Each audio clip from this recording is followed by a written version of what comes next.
I was busy mocking him in front of his coworkers, but when I saw his face, my smile faded. Hey Reddit, longtime lurker here, but this is my first time actually posting. I wish it were under better circumstances, but I fear I might have just ruined my life, my marriage, everything. I don't know what to do, and honestly, I need any advice I can get. I know I'll probably get bashed here for what I did, and maybe I deserve it. But if anyone's willing to give me something helpful, I'd appreciate it. My name is Evelyn, and I'm 34 years old. My husband's name is Ray, and he's 33. We've been married for about 7 years, and overall, things have been good, at least in the beginning. We were that couple everyone admired, you know? The kind that's inseparable and seems like they're always on the same wavelength. Ray and I used to be so close, so affectionate. He's the kind of man who goes above and beyond to make his partner feel loved, and I never had to question his feelings for me. He's always been the romantic one, surprising me with little gifts, planning elaborate date nights, leaving sweet notes around the house for me to find. I could never have asked for a better partner. Ray has this calm and thoughtful nature that has always balanced out my more spontaneous, and let's face it, sometimes impulsive personality. When I'd get too worked up about something, he was always the one who could calm me down, get me to see reason, and help me focus on the positive. It's one of the reasons I fell in love with him so deeply.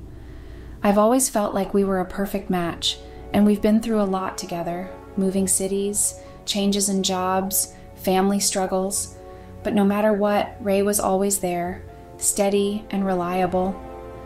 But like any marriage, we've had our ups and downs.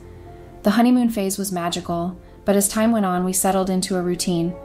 At first, it was comforting, knowing I had someone I could count on no matter what. But lately, things have changed. We've changed. The closeness we once had seems harder to maintain, and it's like life has been slowly pulling us apart without either of us noticing until it was too late. I don't know when exactly it started, but the small, affectionate moments began to fade. Ray was still the sweet, romantic guy he'd always been, but it felt like the spark we used to have was dimming. I guess I became complacent. I assumed that we were solid, that even though things weren't as exciting as they used to be, we'd be fine. But the truth is, I've been feeling restless, not just with our relationship, but with life in general. And instead of addressing it or being honest about how I was feeling, I made a huge mistake. A mistake I can't take back. I'll explain everything, but I'm terrified that I might have done irreparable damage to our relationship. I don't know how to fix this. I don't even know if I can fix this. I feel like we never truly realize what we're doing until it's too late. We never understand how hurtful our habits are until we're forced to confront the damage. Looking back, I didn't realize just how cruel my words were or how much pain they caused Ray. I used to think I was just teasing him, making jokes like everyone does in a relationship. But now, after everything that's happened, I can see how I constantly mocked him, chipped away at his confidence without even noticing. It was always small things I thought were harmless, but they added up over time. I mocked him about everything: his forgetfulness, his driving skills, his hobbies, his appearance, even his cooking. Ray is the kind of person who gets really excited about learning new things, and whenever he'd try his hand at something like cooking dinner or picking up a new hobby, I'd find a way to turn it into a joke. I thought it was funny, but now I realize it probably made him feel inadequate, like nothing he did was good enough. I even mocked his work achievements, something I knew meant the world to him. He'd come home so proud after completing a project, and instead of celebrating with him, I'd throw out some sarcastic remark like, "Finally done, I thought you'd be working on that forever." It was just second nature to me. I also made fun of his plans for the future. Ray is a dreamer. He's always thinking ahead, imagining new goals for himself, but instead of supporting him, I'd say things like, "Are you sure you want to take on another project you won't finish?" Again, I thought I was being funny, but what I was really doing was telling him I didn't believe in him, that I didn't think he could succeed. I even mocked him for being sentimental. He'd bring up old memories, like the time we first met, or our wedding day, and I'd laugh and say, "Oh, you're such a softie. I don't even remember half the things you do." I didn't realize how much those moments mattered to him, or how hurtful it was for me to dismiss them like that. I guess deep down, I preyed on him because I knew he loved me, and he never complained.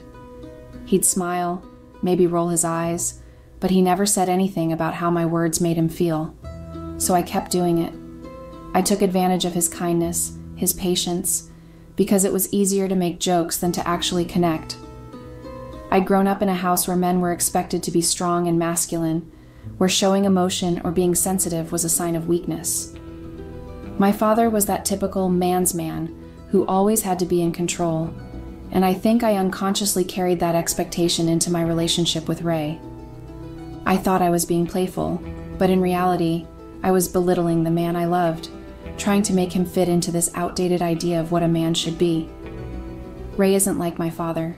He's sensitive, thoughtful, and romantic. But instead of appreciating those qualities, I mocked them. I mocked his sentimentality, his softness, his willingness to show emotion, all because I didn't understand how valuable those traits really are. I didn't see how lucky I was to have someone like him in my life. And it wasn't just in private. I mocked him everywhere. At family dinners, I'd make fun of him in front of everyone. I remember once when he was telling my family about this bookshelf he built, and I made a joke about how long it took him and how many times he had to go back to the store.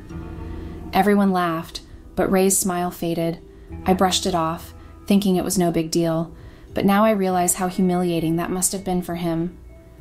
I did the same thing at the gym. Ray's not a big guy. He's more of the intellectual type, and I'd make jokes when he struggled with heavier weights, saying things like, "Don't hurt yourself, Superman." It was all meant to be playful, but I can only imagine how small it made him feel. I even did it in front of his colleagues, way before this new job. There was a work event, and I made some joke about how Ray always overthinks things and takes forever to make decisions. Everyone laughed, and I didn't notice the hurt in his eyes. I had no idea how much pressure he already felt to prove himself at work, and here I was, undermining him in front of the very people he wanted to impress. I did it with our friends too. I can't count the number of times I made some cruel remark about his forgetfulness or teased him for losing his keys, thinking it was harmless. But those little jabs, those moments where I tried to get a laugh at his expense, they weren't harmless. They were hurtful, and I see that now. The worst part is, Ray never stood up for himself. He never called me out on my behavior or told me how much it hurt him. He just took it, probably because he loved me so much and didn't want to start a fight. And I took advantage of that. I let myself believe that because he never said anything, it was okay. But it wasn't. Now, looking back, I can see how I was slowly breaking him down, piece by piece, with my constant mockery, and I hate myself for it. I didn't fully grasp how bad things had gotten until the office incident. Ray had just started a new job, one he was really excited about. He'd been talking about it for weeks, telling me how much he liked the team and how the atmosphere was different from his last workplace. When a work party was planned, Ray decided to take me as his +1, thinking it would be a good idea for me to meet his new colleagues. He was so proud of this new opportunity, and I could tell he wanted to show me off as well. I was happy for him, but I guess I didn't realize just how important that night was for him. The party started off fine, everyone was friendly, and I could see how much Ray fit in with the team. But then, as the drinks started flowing, I began to let loose a bit. I don't know why, but something about being in a social setting always brought out this ugly habit in me. I started making little comments about Ray. At first it was just playful teasing, or at least that's what I told myself. I thought I was being funny, charming even. But as the alcohol loosened my inhibitions, I didn't stop. I kept going, mocking him in front of his colleagues, pointing out all the things I usually joked about at home. His forgetfulness, his awkwardness in social settings, and even his enthusiasm for his new job. I could see Ray's face tighten as I kept talking, but I didn't let him lead me away or give him a chance to stop me. I thought I was just being playful, trying to be the life of the party. The problem was, I didn't know when to quit. I made one comment, though, that I realize now was incredibly hurtful. Something about how Ray tends to overanalyze everything, and how it took him weeks to decide on what shoes to wear to his first day of work, and he still ended up looking weird. The minute the words left my mouth, I felt the shift in the room. His colleagues, who had been politely laughing up to that point, suddenly looked uncomfortable. The laughter died down, and everyone exchanged awkward glances. Ray's face. Oh God, I'll never forget the look on his face. His expression changed in an instant. It immediately made my smile disappear. He had this cold, hard look that I had never seen before. His eyes were flat, emotionless, and his face turned frosty, almost like a stranger's. It was like I had crossed some invisible line, and suddenly the man I knew, the man I loved, was gone. For the rest of the night, Ray avoided me. He barely spoke to me, didn't stand next to me, and whenever I tried to approach him, he just turned away. I thought maybe he was just cooling off, that we'd talk about it later. But as the night wore on, I started to realize that this wasn't just a little fight or a moment of embarrassment. This was something different, something much bigger than anything I had anticipated. When it was finally time to go home, I looked around for Ray, ready to leave and hoping we could talk about what happened in the car. But I couldn't find him. I searched the entire venue, outside, inside, even in the restroom, but he was gone. Panic started to set in as I realized he had left me there, without a word. He didn't even tell me he was going. He just left me behind, at a party full of his new colleagues. I was mortified. I had to Uber home by myself, and that ride back felt like the longest journey of my life. I sat there in the back seat, my mind racing. I kept replaying the night in my head, going over every word I had said, every time I had laughed at Ray's expense. It was only then that I started to understand the gravity of what I had done. I had embarrassed him in front of the people he was trying to make a good impression on, the people he was going to see every day. I had mocked him, humiliated him, and I hadn't stopped even when I saw the look in his eyes. By the time I got home, I was filled with dread. The house was dark, and Ray wasn't there. He hadn't come home. I sat in our living room waiting, hoping he would walk through the door and we could talk, so that I could apologize, but there was no sign of him. That's when it really hit me. I had crossed a line, and I wasn't sure if I could ever go back. Ray finally came home the next morning, and when I heard the front door creak open, a rush of excitement surged through me. I was eager to see him, to apologize, to make things right, to fix things I had spent the entire night replaying our last moments together, rehearsing my apologies in my head. But the moment I laid eyes on him, my smile faded like a candle snuffed out by the wind. His expression was hard and unreadable. Gone was the warmth and affection I knew. Instead, he wore a mask of indifference. I felt a chill wash over me. As he moved through the house, getting ready for work, I tried to talk to him, but he barely acknowledged my presence. He seemed so focused and distant, it made me feel invisible. I had made breakfast, his favorite, but he didn't even glance at the food I had prepared. Instead, he grabbed his bag and slipped on his shoes, completely ignoring me. Just before leaving, he turned to me and delivered a blow that I wasn't prepared for. He said he wanted me out of the house, and my heart dropped. I was blindsided. I had never seen this coming. The words hit me like a physical blow, and I stood there speechless and in shock. He turned away and walked out the door, leaving me in stunned silence. I reached for my phone, desperately texting him, trying to explain how deeply sorry I was and how I never meant to hurt him. But each message was going unanswered, and that further amplified my anxiety. I decided I wasn't going to leave. I was sure I could convince him to forgive me, if only he would talk to me. I stayed home, pacing the living room, rehearsing my apologies, waiting for Ray to return from work. When he finally walked through the door after a long day, my heart lifted momentarily. But that hope quickly faded when I saw his expression. He was not happy to see me. He reminded me that he had told me to leave, that he was done with being mocked and embarrassed by me. I needed him to listen, to understand my genuine remorse, and I pleaded with him to tell me why he was so upset. Despite all my efforts, he was still so angry. With each attempt I made to explain myself, it felt like we were speaking different languages, and I could see that he was shutting me out. After a long, painful back and forth, I finally realized that I was losing him. Eventually, he made it clear that he wanted me to pack my things and go. I could hardly believe it. I packed a bag. I felt this huge sense of defeat wash over me. I cried a lot. I wanted him to see how devastated I was, but he just ignored me. I headed to my friend's place and have been crashing here since. I really don't know what to do or how to fix this Reddit. I feel completely lost. I keep replaying everything that happened over and over in my mind. Every mocking comment, every time I joked at Ray's expense. I never thought it was that big of a deal, but now I see how much it must have hurt him. Being at my friend's is a little comforting, but it doesn't change the fact that I'm away from Ray. I keep worrying about him, how he's feeling, what he's doing. Is he okay? Is he angry? Has he already moved on? The thought of losing him completely makes my stomach turn. I want to fix this. I want to apologize and show him how much he means to me, but I'm scared it might be too late. I know I have to change the way I treat him, but how can I convince him that I really want to?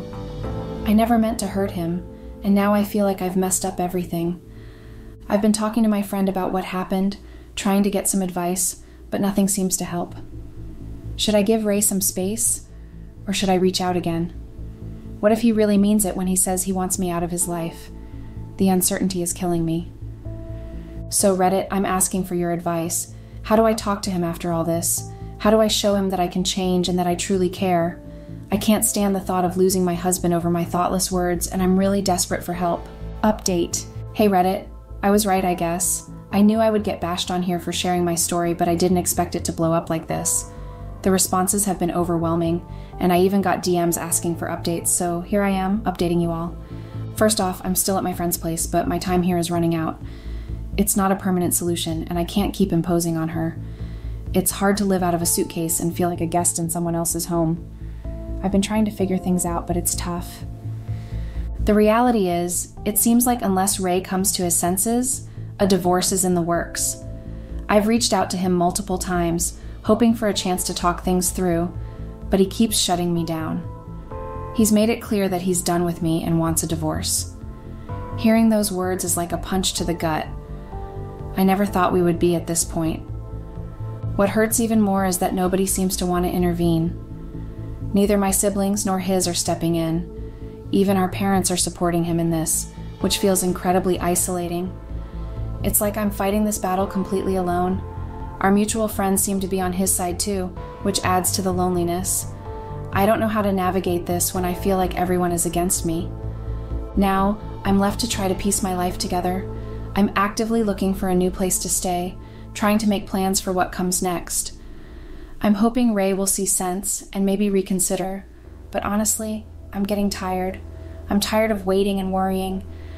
I just want to fix things, but it feels like I'm chasing a ghost.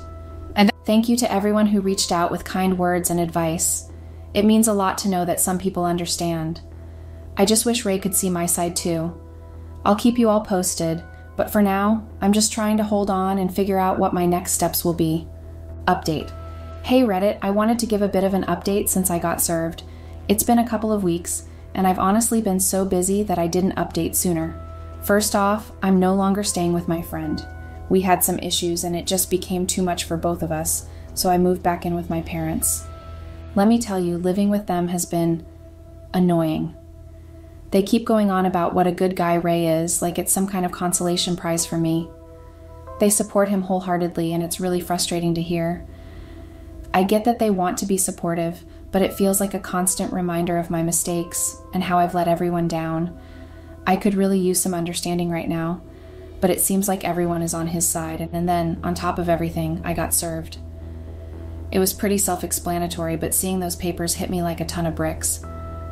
I cried. A lot. I can't believe Ray is actually ending things between us just because of one stupid mistake. I mean, we've been together for 7 years. I thought we could work things out, talk it through, maybe even go to counseling or therapy. But it feels like he's chosen to throw it all away instead. I keep going back and forth in my head, trying to understand how we got here. Was I really that terrible? Did I hurt him so deeply that he can't see the possibility of forgiveness? I just want him to realize that we could fix this, that I could change. It's so painful to think that he doesn't see the value in our relationship anymore. So, yeah, I'm just feeling really lost right now. I know I messed up, but I didn't think it would cost me everything. I just wish things could be different. I'm trying to pick up the pieces, but it's hard when it feels like everything is crumbling around me. Thank you all for your support, however little they may be. It really helps to know I'm not alone in this, even if it feels like it sometimes. Update. Hey Reddit, it's me again. It's been a while, hasn't it? I've been really busy, which is why I couldn't update sooner, and then I accidentally got logged out of my account, so here we are. I do have a bit of an update though, something I should have shared months ago. First off, the divorce has been finalized. Yes, you read that right. Ray went ahead and threw us away. 7 years of marriage gone in 1 hour in the courtroom. It's surreal to think about. We didn't have any kids, so there was no child support nonsense to deal with. Thankfully, neither of us qualified for spousal support or alimony, and we didn't have any debts to split, so it was a pretty quick process. But still, it was painful. This was the person I thought I would spend the rest of my life with, and now it's all just over. I will never forgive him for this. I keep replaying the moments leading up to the divorce in my head, trying to figure out how we got here. How could he choose to end everything so easily? It feels like a betrayal, and I'm still struggling to wrap my head around it. I didn't think it would end this way, and the finality of it all hit me hard. As for me, I've been existing, suffering more like it. I don't have enough cash to move out and get my own place, so it's now hellish here with my parents. My brother and his family moved in, which has made things even tighter. I don't even have my own privacy anymore, and it feels suffocating. Every time I try to find a moment of peace, someone is always around. It's hard to focus on my own feelings when I'm surrounded by constant noise and chaos. I'm still struggling to save money, and that's what I'm focused on now. I'm working extra hours whenever I can, trying to put together enough for a deposit on a place of my own. I just want to get out of here and start rebuilding my life, but it feels like such a daunting task. I keep reminding myself that I need to be strong and keep moving forward, but some days it's harder than others. I feel myself slipping. I feel like I'm losing my mind. I miss Ray. I hate myself for ruining things. Hey Reddit, I'm using a throwaway account because I don't want this associated with my main one. My wife Vivian follows me on that account, and I really don't want her or anyone in her family to know that I'm writing this. I guess I'm just here to get this off my chest, because I need somewhere to rant and I don't know how else to process everything that's been going on. So, my name is Matthew, and I'm 30 years old. My wife, Vivian, is also 30, and we've been married for about 3 years. On the surface, things have always seemed good between us. We met in college, fell in love right from the start, and everything felt perfect. You know the kind of relationship that feels almost scripted, where everything just seems to click? That's how it felt with Vivian, at least in the beginning. From the start, I've always been a very romantic person. I've always been the kind of guy who wears his heart on his sleeve. Romance is my thing. I've always gone out of my way to make sure Vivian is happy.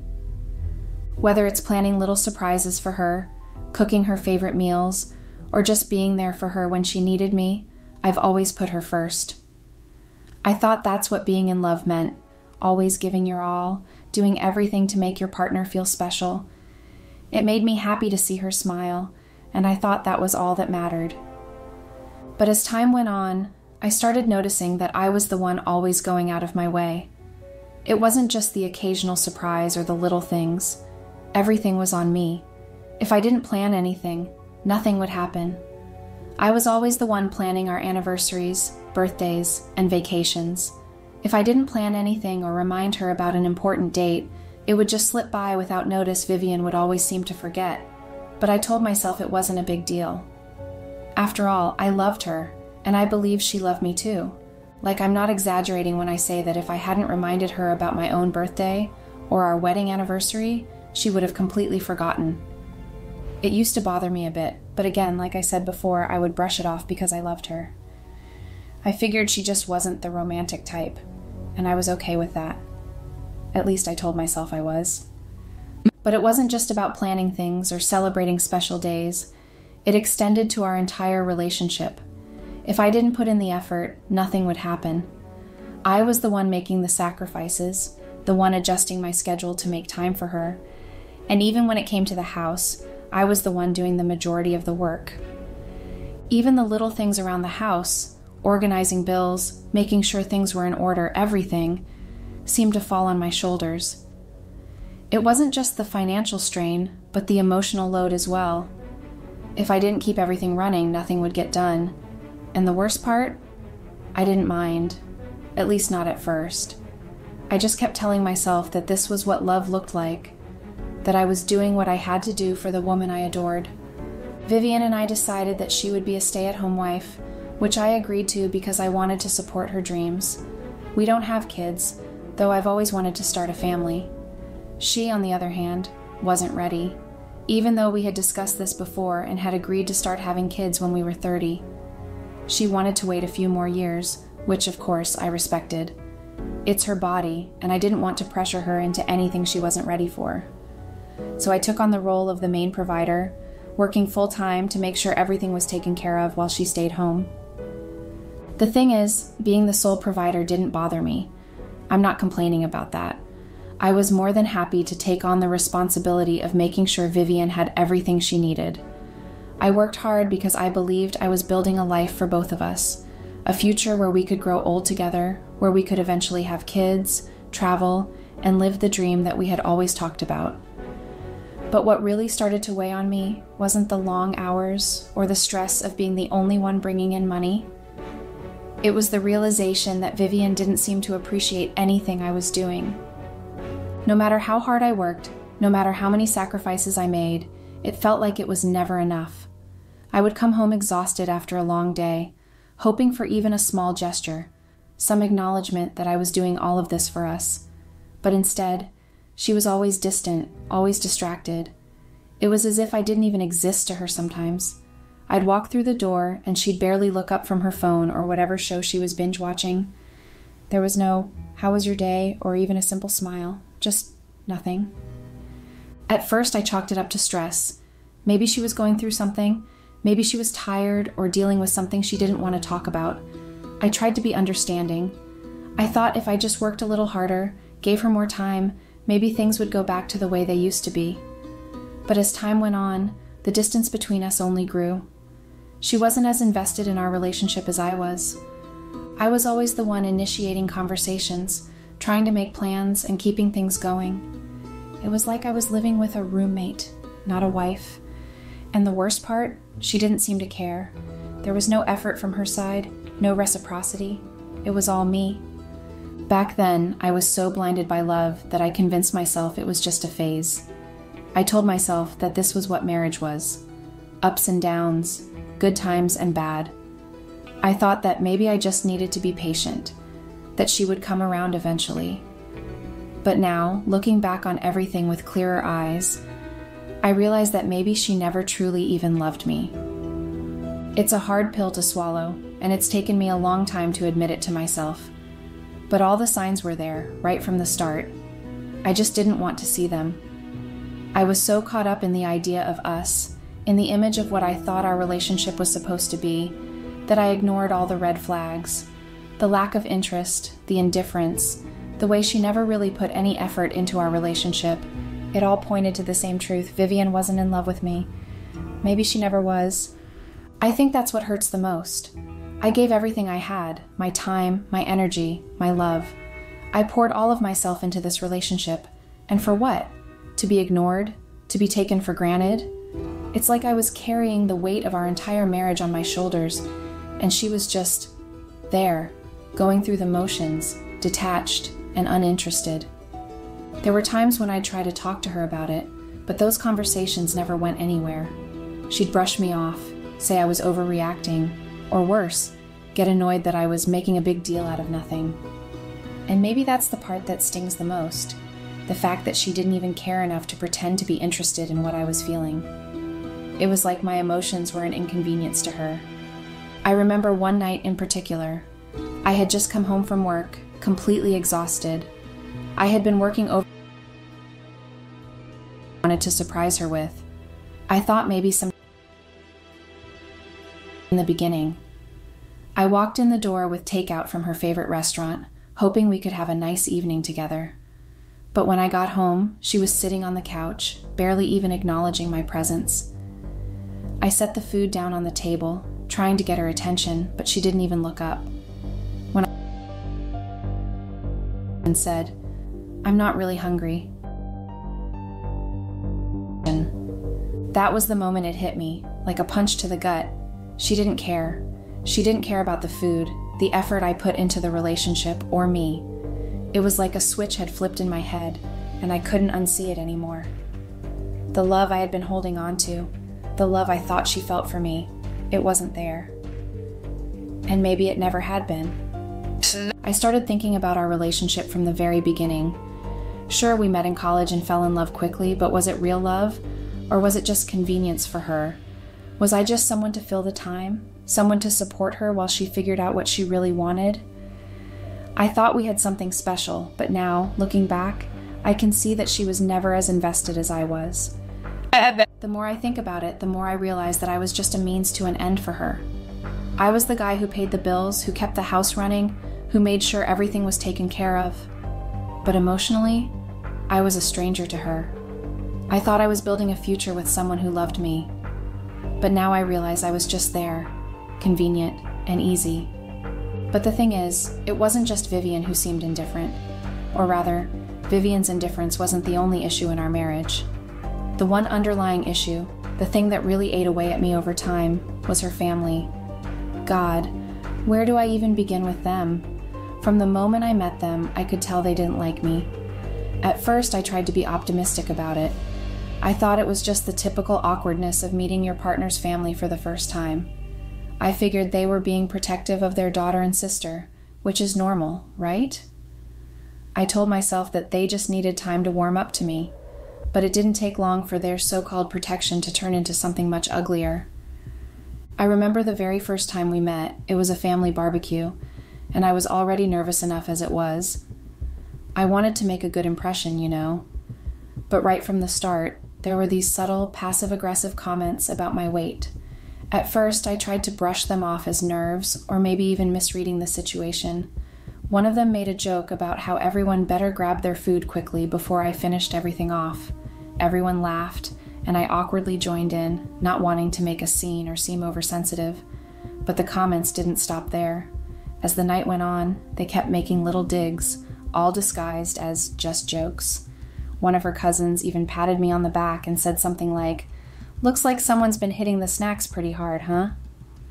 I laughed along with them, trying to stay calm. I figured they didn't know me well enough yet, and maybe it was just their weird way of breaking the ice. But as time went on, I realized this wasn't a one-time thing. Every time we had a family gathering or a holiday dinner, they would make these little comments, pretending it was all in good fun. It became a regular thing. My weight was the punchline to almost every joke. It wasn't just once or twice, it was every single time we saw them. The jokes started out as little remarks, things that could maybe pass as harmless if you didn't know the context. But over time, they became more pointed, more mean-spirited. They'd make comments about how I needed to lay off the gravy, or that I should be careful not to break the chair I was sitting in. And every single time, everyone would laugh. Vivian's parents, her siblings, her extended family. They'd all join in like it was the funniest thing in the world. Here's the thing. I didn't always struggle with my weight, but it's been a sensitive subject for me for years, and it got worse after I gained a lot of weight following a traumatic accident. A couple of years ago, I was in a car crash, and my best friend didn't make it. The grief, the guilt, the pain of losing him, it all became too much, and I just let myself go. I stopped working out, stopped caring about my diet, I spiraled, and the weight just piled on. I never really recovered from that. I've tried over the years to get back on track, but anyone who's ever dealt with something like this knows it's not easy. So, hearing those comments from people who were supposed to be my family, it crushed me. Every joke, every jab, it felt like they were throwing salt into an open wound. And the absolute worst part, Vivian never stood up for me, not once. Every time they made one of those jokes, she would laugh along with them. Sometimes she'd even make little remarks of her own, like, "Oh, you know Matthew loves his food." I can't even describe how much that hurt. The one person who was supposed to have my back, to be on my side, was actively contributing to the problem. When I first tried to talk to her about it, she would always defend them. She'd say, "That's just how my family is. They're big on teasing. It's how they show love." But how is that supposed to make me feel better? How was I supposed to believe that being the constant target of their love wasn't damaging? When you're the butt of every joke, it starts to wear you down, no matter how thick-skinned you think you are. I tried and tried, hoping to get her to see how much it was affecting me, but she would always brush it off. That's just how they are, Matthew. Don't take it so seriously. You know they don't mean it. But how could I not take it seriously when it was happening every single time we saw them? When every family dinner became a source of anxiety for me because I knew I'd be walking into a room full of people who were just waiting to tear me down again? And every time I sat down with them, I had to brace myself for another round of jabs and playful insults about my body. I wanted to believe that maybe I was overreacting. Maybe they really didn't mean it the way I was taking it, but deep down, I knew that wasn't true. When someone constantly makes fun of something you're deeply insecure about, it's not just a joke anymore. It's cruel. And the fact that Vivian didn't see that, or worse, didn't care, made me feel completely alone in our relationship. At first, I tried to keep my cool. I didn't want to cause any drama between Vivian and her family. I figured I could handle it, that I was strong enough to take it.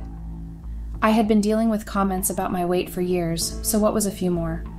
But the longer it went on, the more it chipped away at me. I started dreading every family event. Every time I saw her family's name pop up on my phone, inviting us to another dinner or holiday, my stomach would turn. I would make excuses not to go, claiming I had work or wasn't feeling well, just to avoid being in that environment. I felt trapped. I loved Vivian, but I couldn't stand the way her family treated me. And what made it worse was that she didn't seem to care. Every time I brought it up, she would dismiss it, telling me I was too sensitive or that I needed to lighten up. But how could I lighten up when the people I was supposed to call family was constantly tearing me down? The absolute worst part about all of it? The family, Vivian's family, was entirely dependent on me. That house they lived in, it belonged to me. It wasn't something they earned or even contributed to. It was something I gave them after they were on the verge of being homeless because they couldn't afford their rent. They had come to me, practically begging for help, and because I loved Vivian, I didn't hesitate. I handed them the keys and let them live there rent-free. It wasn't just the house, though. Over the years, I was constantly helping them out financially. I paid for their groceries, I covered medical bills when they needed it, and I even paid for her siblings' tuition. All of this out of my own pocket, and not once did they ever express genuine gratitude. Despite everything I did for them, the jokes never stopped. It was as if they felt entitled to mock me, like I was somehow beneath them. The comments kept coming, and every time it happened, it felt like a slap in the face, especially considering all the sacrifices I had made for their well-being. What stung even more was when the mocking happened in front of strangers or other relatives. It wasn't just an inside joke within the family anymore. They would humiliate me publicly, taking jabs at my weight or my appearance in front of people I didn't even know. I could see the pity in the eyes of those watching, and I would have to force a smile, pretending it didn't bother me, but deep down it crushed me. After a while, it all became too much to bear. I started to make excuses to avoid family gatherings altogether. I couldn't stand being in the same room as them, knowing I was walking into a battlefield where I was the constant target. Of course, my absence caused tension between me and Vivian. She couldn't understand why I didn't want to spend time with her family, and when I tried to explain, she would get defensive, telling me that I was being too sensitive, that it wasn't a big deal, but it was a big deal. I was reaching my breaking point, but she refused to see it. Then came the final straw, the night when everything snapped inside me. It was Vivian's birthday, and I couldn't avoid this one. No matter how much I wanted to skip it, I had to go. I had planned something quiet, something intimate, just the two of us, but Vivian insisted on having a big birthday dinner with her family. So, as always, I obliged. I organized the entire thing, booked the restaurant, and made sure everything was perfect. From the moment we arrived, I could feel the tension building. It was like they had been waiting for this moment, waiting to tear me down. The first comment came from one of her cousins, who asked, "How is Vivian still with you?" They said it with a smirk. And before I could even process it, someone else chimed in, "Yeah, Vivian, why are you still with him? You could do so much better." The table erupted in laughter, and it didn't stop there. The jabs kept coming, one after the other, each more vicious than the last. They joked about my weight, my appearance, even my job. I was completely cornered. There was no escape, no way out of the humiliation. I didn't even bother trying to fake a laugh this time. I just sat there quietly eating my food. The worst part wasn't the comments, though. It wasn't even the fact that they were attacking me so blatantly. It was the fact that once again, Vivian did nothing. She sat there smiling and laughing along with them, as if this was all perfectly normal, as if I was supposed to just take it. She didn't defend me. She didn't stand up for me. She didn't even acknowledge the cruelty of what was happening right in front of her. And that's when something inside me snapped. At that moment, I realized that I had been holding back my feelings for far too long. I had spent years swallowing the pain, trying to convince myself that it was all in my head, that I was overreacting. But the truth was staring me right in the face. Vivian didn't respect me. Her family didn't respect me, and the ridicule had reached a point where it was unbearable. I had sacrificed so much for these people, my money, my time, my energy, and all I got in return was mockery and humiliation. Something inside me broke that night. I realized that I couldn't do it anymore. I couldn't keep pretending that everything was okay. I had been taking the high road for years, trying to be the bigger person, but it was killing me inside. The love I had for Vivian, the devotion I had for our relationship, it all felt like a cruel joke. I had given her everything, and in return, she had allowed her family to tear me down, time and time again. For years, I had been patient, respectful, and kind, hoping things would change, but all that had gotten me was ridicule and humiliation.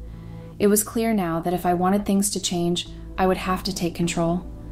I wasn't just going to stand up for myself, I was going to show these people what they truly deserved. That's when I began to craft a plan. I didn't just want to walk away from the toxicity. I wanted them to feel the sting of losing me. I wanted them to be stranded, left with no choice but to beg for my forgiveness. The first step, working on myself. I knew that I had to rebuild myself from the ground up, not just physically, but mentally and emotionally as well. So I got serious. I started going to the gym religiously. I became a gym rat, pushing my body harder than I ever had before. I cut down on unhealthy foods and stuck to strict healthy meals. Day in and day out, I put in the work and watched the pounds slowly melt away. My goal wasn't just to lose weight, though. It was to transform into someone who radiated confidence and strength. I started distancing myself from Vivian. For too long, I had been the one who did everything in the marriage. I was the one planning the dates, organizing the family events, and constantly bending. But now, that stopped. I pulled back completely. No more initiating conversations, no more bending over backward to accommodate her family's whims, and no more trying to keep the peace. Confused, but oddly relieved. It was as if she was glad I wasn't clinging to her anymore, yet she couldn't help but wonder what had caused the sudden change. She knew me too well, knew that this wasn't like me, but I didn't explain a thing. As the months went by, my physical transformation became more noticeable. I was shedding weight, gaining muscle, and with each passing day, I felt more like myself than I had in years. I also continued to avoid every single family gathering. Vivian was annoyed, of course. The tension in our marriage was undeniable, but I didn't care. I stopped making excuses for myself and stopped explaining my actions to her. Whatever she had to say, I brushed it off. I wasn't going to pretend anymore. It took months of hard work, discipline, and distance, but eventually I got to a place where I was ready. I still wasn't at my ideal weight, but I had made significant progress, and more importantly, I had rebuilt my confidence. That's when I decided it was time for the final confrontation. There was a birthday party for one of Vivian's cousins coming up, that cousin. The same one who had humiliated me at Vivian's birthday by asking why she was still with me. I knew I had to attend that party, not just for closure, but because it was the perfect stage for what I had planned. Before the party, I had divorce papers drafted. I was done with Vivian, done with her family, and done with the toxic cycle I had been trapped in for years. While I was preparing to make my move, I enlisted the help of my sister and a few close friends. I asked them to go to the house during the party and pack up all of Vivian's things. I didn't want to drag this out any longer than it had to be. When we arrived at the birthday party, the reaction was everything I had anticipated. They hadn't seen me in months, and I could see the shock written all over their faces. I'm sure Vivian had been updating them on my weight loss journey, but none of them expected to see the drastic transformation that stood before them. For the first time, they were speechless. But just because they were stunned by my appearance didn't mean they were any less cruel. At dinner, the mocking inevitably started again. This time, though, the focus was different. They made snide comments about how I had lost weight so quickly, asking if I was on some kind of drug, insinuating that I had taken shortcuts. But I didn't laugh it off. Not this time. I stayed calm, waited for the perfect moment, and then I struck. I began calling each one of them out, systematically tearing down their condescending attitudes and exposing their insecurities. I pointed out how they had spent years projecting their own flaws onto me, and that for people who were financially dependent on me, they sure were confident. One by one, I laid bare their hypocrisies. There was no laughter this time. They were silent. I stripped away all their facades. Finally, I turned to Vivian. I told her I was done. Done with her family, and done being the butt of their jokes. Without missing a beat, I stood up, walked out to the car, and retrieved the divorce papers I had stashed there. I tossed them onto the table in front of her, watched the shock spread across her face, and then, without another word, I walked out of that room. As I drove away, I felt an overwhelming sense of relief wash over me, but I wasn't finished. Before I even got home, I transferred every single dollar out of our joint account into my personal one. I had earned that money, and I wasn't about to leave anything behind for Vivian to take advantage of. By the time I pulled into the driveway, my sister and friends had already finished packing up all of Vivian's belongings. They had neatly placed everything by the front door, ready for her when she inevitably came home. For the first time in years, I felt free. I had stood up for myself, reclaimed my dignity, and finally broken free from the toxic cycle that had been suffocating me for so long. Vivian and her family had lost the best thing they ever had, and they had no one to blame but themselves. And that's pretty much it. I'm not here on Reddit to get advice or whatever. I'm here just to rant and unload because, for the first time in years, I feel free. I stood up for myself, reclaimed my dignity, and finally broke free. So yeah, that's my story. No more bending over backward for people who don't care. No more biting my tongue while they laugh at my expense. I'm done, and I've never felt stronger or more at peace. Update. Hey Reddit. Wow, I did not expect the amount of traction my post would get. I left a couple of comments here and there, but seeing how many people are reading and responding has been overwhelming. The positivity has been off the charts, and I've been getting tons of supportive DMs, with people congratulating me, offering advice, and just sending words of encouragement. I honestly can't thank you all enough. This community has really lifted me up. It's been a couple of days now, and I do have a bit of an update to share. So first off, after my sister and my friends finished moving Vivian's stuff out, then I went ahead and texted Vivian to let her know that her things were on the porch. She didn't reply, but I'm pretty sure she read it. I sent it over WhatsApp as well, just to make sure, and again she read it but didn't respond. Honestly, that first night after everything was settled, I slept like a baby. It was the most peaceful, fulfilling sleep I've had in years. Waking up the next morning, I checked my phone. Still no message from her. I didn't care. However, her things were no longer outside. I went ahead and got the locks changed on the house. Then I sent her another text, this time telling her to sign the divorce papers so we could get the ball rolling. No response from her again, but I could sense what she was doing. I think she believed that ignoring me would make me crawl back, like I used to. In the past, whenever we had fights and she was upset, she'd give me the silent treatment, and every time I'd come running, groveling, begging her to forgive me, like a dog, really. But this time, not anymore. She ignored me, so I ignored her too. I had said what I needed to say, and I knew she had read my messages. There was nothing left for me to do. Now, the next step is getting her family out of my house. Thankfully, the house is still in my name. Vivian had pressured me for years to transfer ownership over to her family, and I'm so glad I resisted. Back then, I was reluctant because of how much they mocked me, and I just couldn't trust them with something that significant. Vivian had insisted, of course, but I held my ground. Thank God I did. So now the focus is on evicting her family. They've been living there rent-free for years thanks to me. I paid for everything, tuition, insurance, bills, you name it. But now, it's time for them to go. Legally, I think I'm in the clear, because we had an agreement in writing that they were only staying there at my discretion and wouldn't pay rent. They threw a fit when I asked them to sign that document back then, but it's the one thing I was adamant about. And now, it's saving me. And I'm going to give them 2 weeks to pack their things and get out. I'm not going to give them any longer than that. To make sure they don't cause any problems, I'm planning to bring a friend who's a cop with me when I go to deliver the news. I know if I show up alone, they'll probably try to talk their way out of it or refuse to leave. But with an officer there, they won't have a choice. Once I give them the eviction notice, I'm cutting them off financially too. No more paying their bills, no more covering their tuition, and I'll be removing them from my insurance as well. They've been bleeding me dry for too long, and I'm done supporting people who have treated me with nothing but disrespect. So, yeah, that's the plan moving forward. I'll be sure to update you all again if anything noteworthy happens.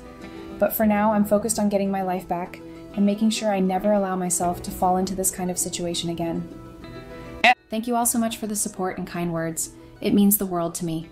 Update. No. Hey Reddit, sorry for going silent for a bit. A lot of you have been DMing me, asking for updates, and now I finally have something to share. First off, I finally got Vivian and her family out of the house. As you know, she had been staying there along with her family, and after everything that happened, I knew it was time to get them all out. Like I mentioned before, I went to a friend of mine who's a cop to deliver the eviction notice. We gave them 2 weeks to move out. As expected, they were shocked and tried to talk their way out of it. They pulled the usual manipulation tactics, trying to guilt me. But with my friend there, they couldn't get anywhere. He was stern and made it clear that they had no other option but to leave. Before I even got home that day, Vivian was bombarding my phone with messages and calls. She was telling me I was taking things too far, that she knew they were wrong, and that she was sorry. It was the usual gaslighting, trying to convince me I was overreacting by cutting her and her family off financially. She admitted that withdrawing all the money from the joint accounts was fair, but kicking her family out was, in her words, too far. She went on to call me a crook and even a pervert, throwing all kinds of nonsense at me to make me feel guilty. But honestly, it didn't faze me anymore. I just responded by telling her to sign the divorce papers and reminded her that I wanted them out of my house within the next 2 weeks. Maybe they thought I would change my mind, or that I'd go soft, because when I showed up after the 2-week period, they still weren't ready to leave. So I brought my cop friend with me again, and this time I hired some movers to speed things up. We got them out of there quickly. Thank God there wasn't any physical resistance. The moment they saw my friend, they realized there was no point in fighting, and they just complied.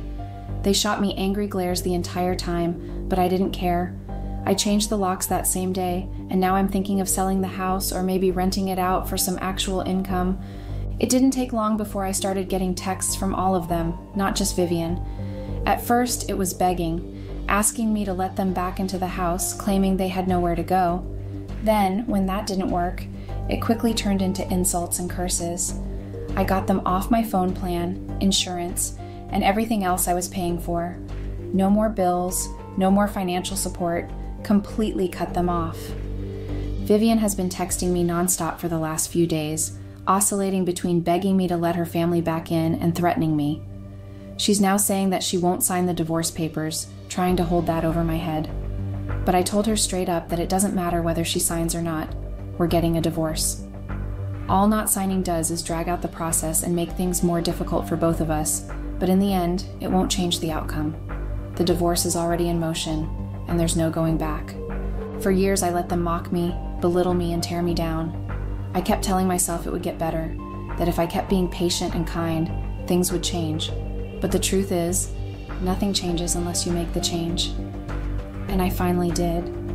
I stopped living for their approval, stopped letting their words control how I saw myself. It wasn't easy. None of it was.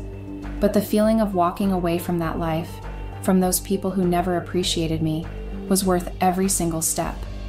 It feels like I've taken back control of my life, my happiness, and my future.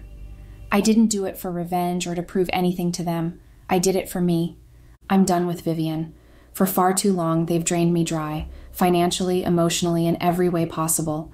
I've been nothing but disrespected, and I finally stood up for myself. It feels good to take control of my life again. I'll keep you all posted if anything major happens, but for now, I'm just focusing on moving forward. Thanks again for all the support, Reddit. It means a lot. Update. Hello, Reddit. I just want to start by saying how grateful I am for all the support. Honestly, who would have thought that a bunch of internet strangers could help me feel this positive and happy? Your kind words, encouragement, and advice have meant the world to me, and I truly appreciate it. Thank you all so much. I do have a bit of an update. It's not much, but it's something. So, I heard from a mutual friend that Vivian and her family are really struggling right now. Apparently, they had nowhere to go after I kicked them out, and they've had to spread themselves thin. To be honest, I do feel a little bad about it, but not that bad. So what do I mean by spread themselves thin? Well, for starters, Vivian's parents are now staying with her grandparents. But here's the thing.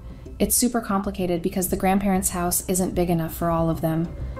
And by all of them, I don't just mean Vivian's parents and her siblings. No, there's more to it than that. Vivian's elder brother is married with kids. Her elder sister isn't married, but also has kids. And all of them were living in my house before I kicked them out. So you can imagine how cramped it must be. With so many people trying to squeeze into the grandparents' house, things got messy. Vivian's sister and her kids couldn't fit, so they ended up at a homeless shelter. Meanwhile, Vivian and some of her siblings are staying with an aunt. The rest of her siblings, I think, are with another aunt. And as for her brother, well, I honestly can't remember what my friend said about him. I think I zoned out a bit during that part of the conversation because honestly at this point it's not really my concern. Don't get me wrong, I'm not heartless. I feel bad for them to some extent. No one wants to see anyone struggle like that, but the reality is they brought this on themselves. Not one of them treated me well when they were living in my house. They took advantage of me, disrespected me, and made me feel like I wasn't worth anything. So, yeah, I feel bad, but not bad enough to regret what I did. They've had plenty of chances to fix things, and they chose not to. So that's where things stand right now. I'm focusing on myself, my future, and making sure I don't let anyone treat me like that ever again. Thanks again for all your support, Reddit. It really has made a difference. Update. Hello, Reddit. I'm so sorry for the radio silence again. I know I've said that too many times, but honestly, it's not that I forget to update. I just haven't had much to share. Vivian's family situation hasn't improved at all. From what I've heard through a mutual friend, she's still struggling to find a job, but nothing's come through yet. To be honest, I didn't want to hear any of it because I really don't care about Vivian or her family anymore. On a much brighter note, the divorce has finally been finalized, and I can't express how relieved I am. It took less than an hour at the courthouse, thank goodness. I was just eager to get it over with. I think Vivian thought she might walk away with something, but she didn't even bother to hire a lawyer. I guess that speaks volumes about their financial situation. The look on her face when she realized she wouldn't get anything was priceless. She didn't qualify for spousal support or alimony since all the assets were mine and not marital. The only things she took with her were some sentimental items and a couple of stuff, nothing of real value. Honestly, I had seen this coming. My lawyer had prepared me for it, explaining the laws in my state and how everything would play out. After the hearing, Vivian cursed me out in the courtroom and then cried. I've been getting some messages from her, and even a few from anonymous numbers, insulting me. But instead of feeling bad, I actually feel relieved. It's like a weight has been lifted off my shoulders. She deserves every bit of it for how she treated me.